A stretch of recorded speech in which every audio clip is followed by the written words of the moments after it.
Assalamualaikum warahmatullahi wabarakatuh. Kami dari kelompok Popa Food Container dari mata kuliah Pasti 2 dengan dosen Ibu Silvi Arianti STMSC ingin mempresentasikan proses pembuatan produk kami, yaitu sebuah food container yang kami beri nama Popa Food Container. Sebelumnya akan kami perkenalkan dulu anggota tim kami. Yang pertama ada Rifki Alfarizi sebagai ketua, kemudian anggota ada Depi Kurniawan, Fitria Febri Sahara, kemudian ada Diran dan Yosep Mariawan. Produk kami yaitu sebuah wadah makanan yang berbentuk bulat seperti ini dengan total berat 85 gram per pieces. Ini dari bahan propelen yang tentunya tidak mudah pecah dan tumpah sehingga dapat menampung jumlah makanan yang cukup. Kemudian ini memiliki sekat pemisah antara nasi, lauk, dan sayuran. Ini terlihat di bodinya ini biasanya untuk wadah nasi yang bagian bawah, kemudian di atasnya ada sekat 3, ini cukup untuk hewani, nabati maupun vegetable. Kemudian yang menarik ini memiliki extension sendok dan garpu sehingga tidak perlu khawatir dengan peralatan makan. Kemudian yang lebih menarik lagi ini menggunakan InMall label pada produk Popa Food Container ini yang tentunya akan membuat tampilan lebih menarik dan elegan. Selanjutnya adalah operation proses kontrol atau OPC. OPC sendiri merupakan suatu alat yang digunakan untuk meletakkan atau menggambarkan proses operasi dan pemeriksaan yang terjadi dalam suatu aliran proses produksi terhadap suatu produk dari awal sampai menjadi produk jadi atau maupun setelah jadi. OPC sendiri memuat informasi yang dibutuhkan untuk tahap analisis lebih lanjut seperti waktu dari suatu proses, material yang digunakan dalam proses produksi, alat atau mesin yang digunakan dalam setiap proses, dan serta reject atau scrap yang dihasilkan untuk setiap proses.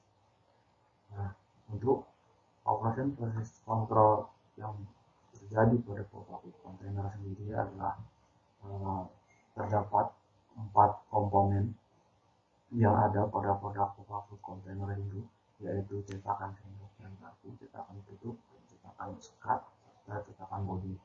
Nah, di mana setiap prosesnya itu adalah kurang lebih hampir sama, yaitu mencetak, memeriksa, assembly, dan pengemasan.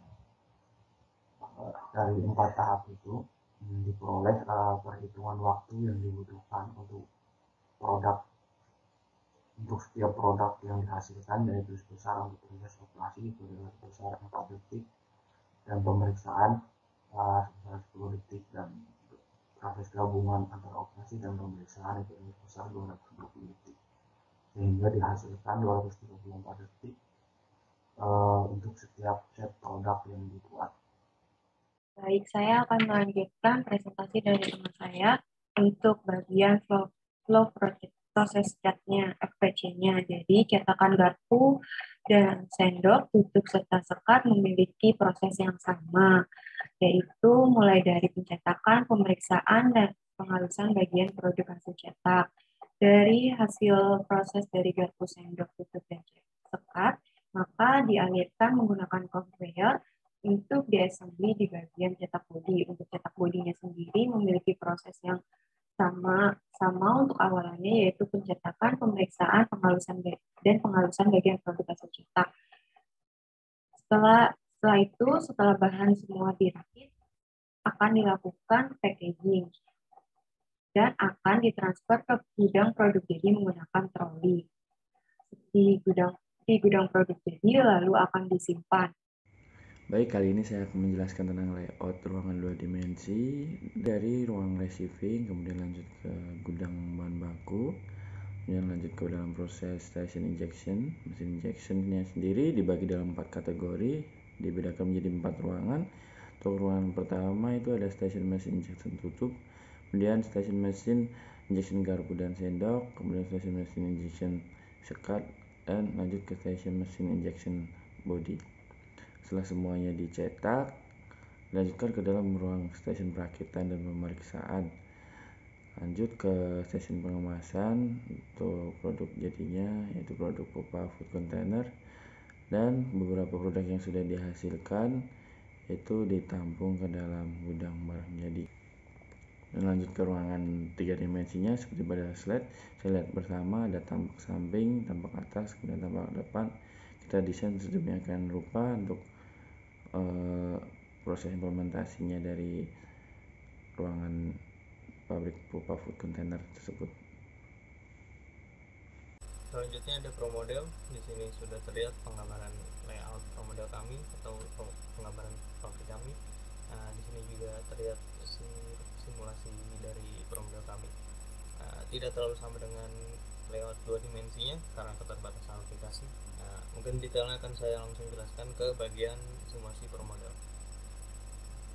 Di sini gudang bahan baku akan mengirimkan bahan mentah dengan forklift ke bagian masing-masing mesin, akan diturunkan dengan headlift dari bahan mentah tersebut untuk diprogram dan dibentuk dengan masing-masing bentuk, dan yang dilambangkan dengan beda-beda warna di sini dikirim dengan conveyor ke meja pemeriksaan agar semua yang melewati standar bisa dikirim melalui conveyor ke meja pengemasan atau perakitan lagi.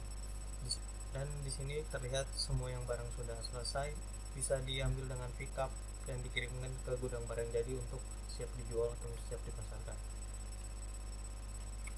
Penghitungan just in time kami sudah dikalkulasi seperti ini, sebulan 61.275 dibagi dengan 30 hari, maka dalam sehari kita harus mendapatkan 2.451 piece per hari. Di sini pro model kami sudah dihitung dan dimasukkan angka dari OPC dan FPC, maka dalam sehari kita menghasilkan 2.564. Sekian, terima kasih dari kelompok kami.